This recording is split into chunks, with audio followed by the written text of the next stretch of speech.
Hello everybody, I'm Gwen Campbell-Mindes. Welcome to my memorial, Mom's Favorites Books My Mother Loved. So, the last two rounds of this, I did the first two books in the USA Trilogy by John Dos Passos, so obviously we're doing the last, or rather I'm doing the last one, The Big Money. And this is, as you can see by the cover here, a different edition that I wound up reading, but it still has the same line drawings as the others, so I still have some visual content,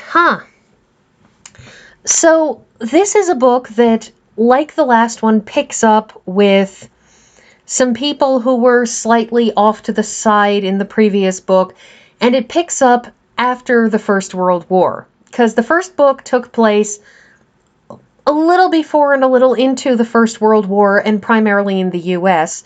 The second book took place during the First World War and into a little bit after, primarily in Europe. This takes place afterwards. And this book, which starts off with, I doubt you can see it, but in the distance, over here, you can see in the right, there's the Statue of Liberty, and it starts with some young men getting back from the war, and it's basically a book of bad decisions. It's a book about people getting sucked into the new United States, into the new prosperity, into all of this that happens during the Roaring Twenties. That it's sort of all of those people who were having all of those upsets, and more of the labor movement, and more of people who aren't quite sure about how to make their way. And you have the story of Charlie, who, during the course of events, winds up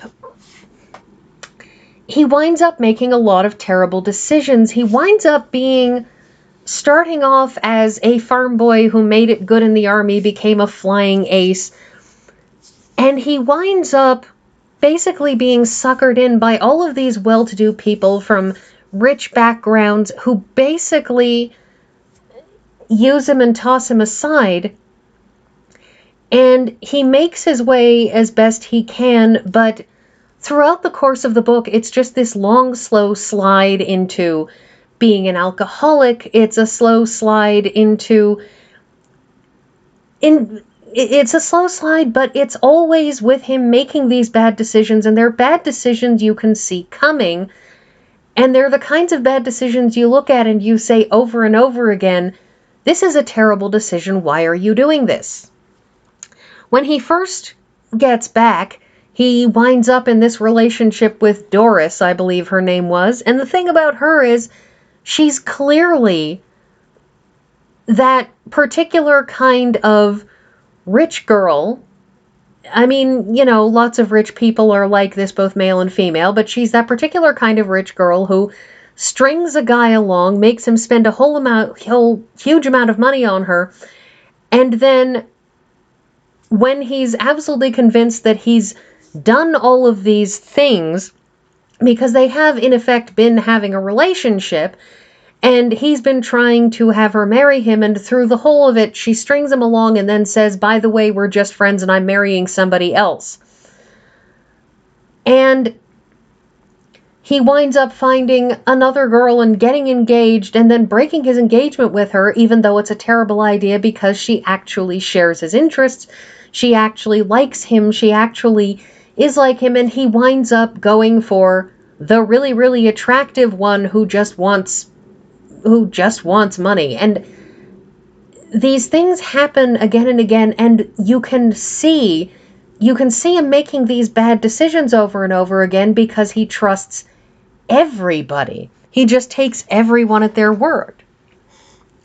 And you have Eveline, who is a holdover from the first two books, and we hear from her, and Eveline, by the end of this book, whether she committed suicide or just overdosed isn't completely clear, although it's heavily implied that she committed suicide, but her entire life has fallen down around her, and it's really, really horrible. And then you have Mary. And Mary French.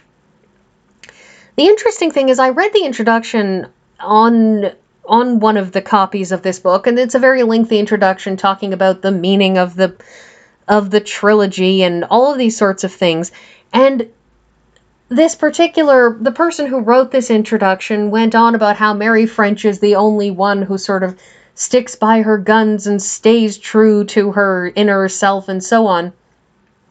But Mary French has just as horrible a time as everyone else, and it's partly because Mary French also makes a bunch of not very good decisions, because she makes decisions to join the movement and to, not give up the fight and all kinds of things, but her decisions always seem to be driven by the men she falls in love with. That the first man that she sort of has a thing for, he's part of the workers' movement, and when she suggests that they should maybe have a relationship and get together, he tells her, no, I can't afford to do this because I'm part of the movement. And she does it again, and she does it again, and again, and again, and you can say that she stuck by her guns or stuck to her I don't know, her ethics or her morals or what have you.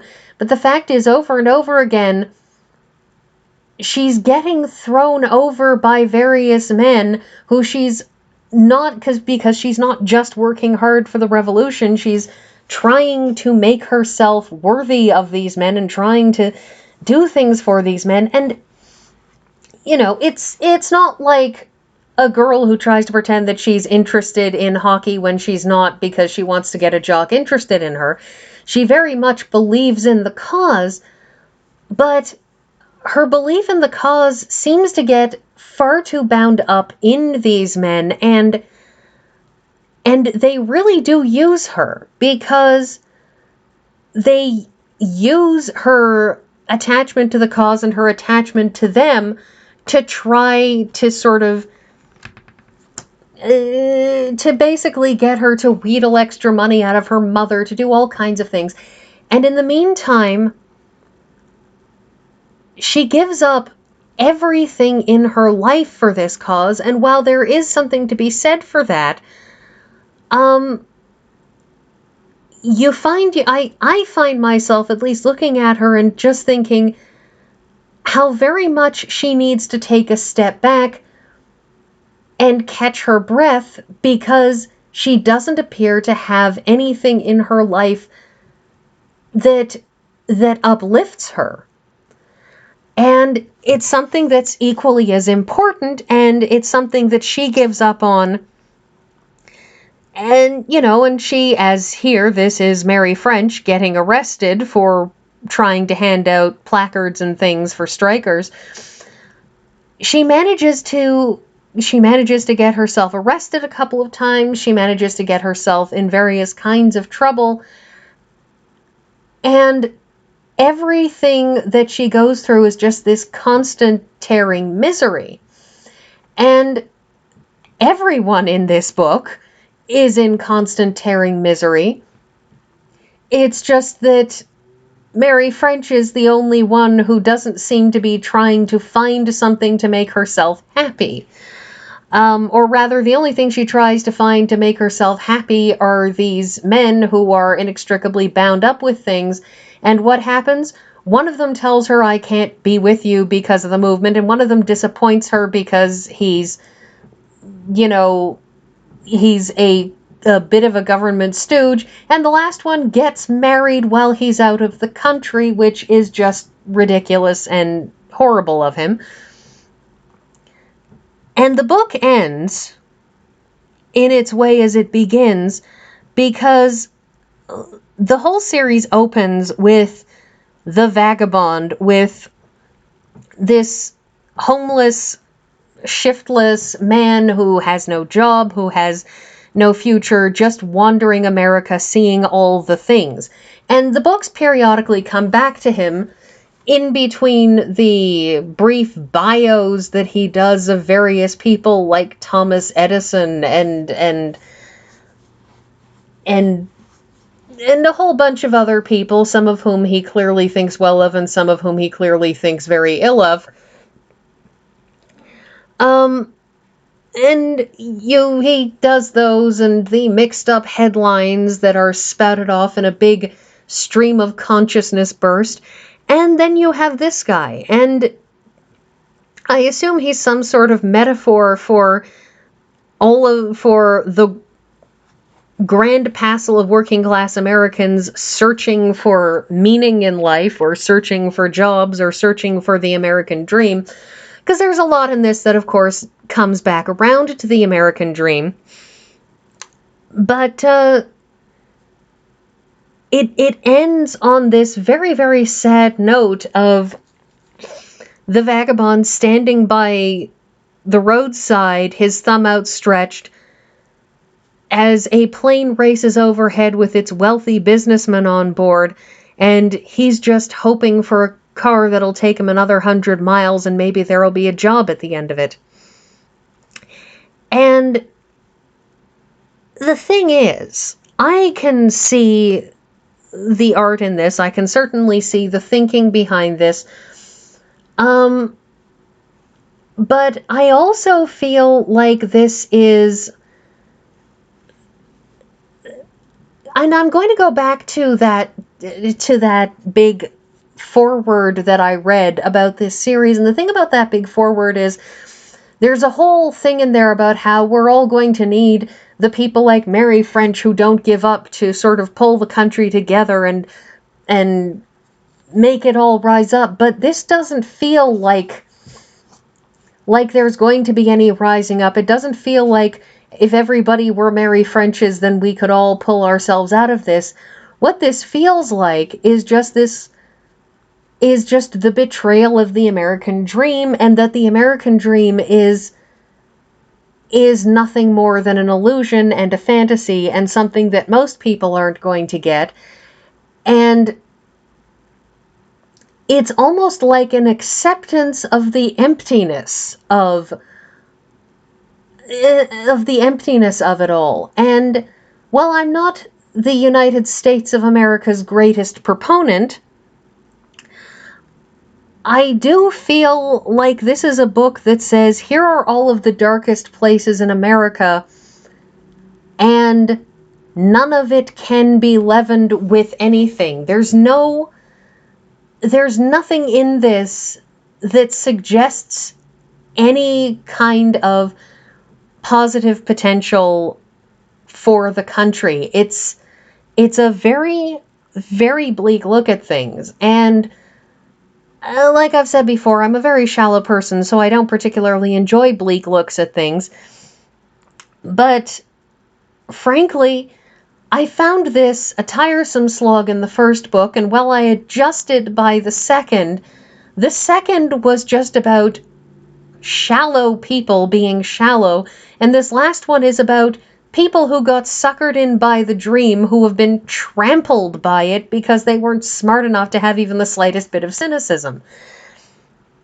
And I can't really recommend this book as anything except a look into the darkness of the human soul, or the emptiness of the human soul, or the darkness and emptiness.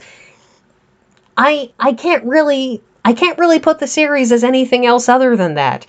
On the other hand, my mother was a lot less shallow than I am about these kinds of things, so the fact that she loved it gives it a certain amount of recommendation that I just can't. Anyways, that's everything about this, and next week we are going back to books on my father's list, so I'll see you all next week.